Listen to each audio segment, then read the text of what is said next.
The complete works of Swami Vivekananda, the Vedanta in all its phases, addressed by Swami Vivekananda at Calcutta, Part 3. The Upanishads are many and said to be 108, but some declare them to be slightly larger in number. Some of them are evidently of a much later date, as for instance, the Upanishad, in which Allah is praised and Muhammad is called Rajasullah. I have been told that this was written during the reign of Akbar to bring the Hindus and the Mohammedans together. And sometime they got hold of some word as Allah or Illah in the Samhitas and made an Upanishad on it. So in this Al-Upanishad, Muhammad is the Rajasullah, whatever that may mean. There are other sectarian Upanishads of the same species, which you find to be entirely modern, and it has been so easy to write them, seeing that this language of the Samhita portion of the Vedas is so archaic that there is no grammar to it. Years ago, I had an idea of studying the grammar of the Vedas, and I began with all earnest to study Panini and the Mahabhashya. But to my surprise, I found that the best part of the Vedic grammar consists only of the exceptions to the rules. A rule is made, and after that comes a statement to the effect. This rule will be an exception. So you see what an amount of liberty there is for anybody to write anything. The only safeguard being the dictionary of the Yaska. Still, in this you will find for the most part but a large number of synonyms. Given all that, how easy it is to write any number of Upanishads you please.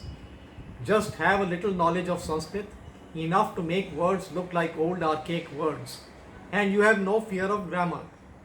Then you bring in Rajasulla or any other Sulla you like. In that way, many Upanishads have been manufactured, and I am told that that is being done even now. In certain parts of India, I am perfectly certain they are trying to manufacture such Upanishads among the different sects. But among the Upanishads are those which on the face of them bear evidence of genuineness, but these have been taken up by the great commentators and commented upon, especially by Shankara, followed by Ramanuja and all the rest. There are one or two more ideas with regard to the Upanishads which I want to bring to your notice, for these are an ocean of knowledge, and to talk about the Upanishads, even for an incompetent person like myself, takes years and not one lecture only. I want therefore to bring to your notice one or two points in the study of the Upanishads. In the first place, they are the most wonderful poems in the world. If you read the Samhita portion of the Vedas, you now and then find passages of most marvelous beauty. For instance, the most famous shloka which describes chaos. In English, it reads as follows: when darkness was hidden in darkness. So on it goes. One reads and feels the wonderful sublimity of the poetry. Do you mark this, that outside of India and inside also, there have been attempts at painting the sublime. But outside, it has always been the infinite in the muscles, the external world, the infinite of matter and of space. When Milton or Dante or any other great European poet, either ancient or modern, wants to paint a picture of the infinite, he tries to soar outside, to make you feel the infinite through the muscles. That attempt has been made here also. You find it in the Samhitas, the infinite of extension most marvelously painted and placed before the readers. Such has been done nowhere else. Mark that one sentence, tam asitaha tamasa godham, and now mark the description of the darkness by the three poets. Take our own Kalidasa, darkness which can be penetrated with the point of a needle. Then Milton, no light but rather darkness visible. But come now to the Upanishad. Darkness was covering darkness. Darkness was hidden in darkness. We who live in the tropics can understand it. The sudden outburst of the monsoon, when in a moment the horizon becomes darkened and the clouds become covered with more rolling black clouds. So on the poem goes. But yet in the Samahita portion, all these attempts are external. As everywhere else, the attempts at finding the solution of the great problem of life have been through the external world. Just as the Greek mind or the modern European mind wants to find a solution of life and of all the sacred problems of being by searching into the external world, so also did our forefathers, and just as the Europeans failed, they failed also. But the Western people never made a move more. They remained there. They failed in search of the solution of the great problems of life and death in the external world, and there they remained stranded. Our fathers also found it impossible, but were bolder in declaring the utter helplessness of the senses to find the solution. Nowhere else was the answer better put than in the Upanishad, from whence words come back reflected together with the mind. There the eye cannot go nor the speech can reach, which these various sentences which declare the utter helplessness of the senses, but they did not stop there. They fell back upon the internal nature of man. They went to get the answer from their own soul. They became introspective. They gave up external nature as a failure, as nothing could be done there, as no hope, no answer could be found. They discovered that dull, dead matter would not give them the truth. And they fell back upon the shining soul of man, and there the answer was found. Know this Atman alone, they declared. Give up all other vain words and hear no other. In the Atman they found the solution, the greatest of all Atmans, the God, the Lord of this universe. His relation to the Atman of our man, our duty to him, and through that our relation to each other.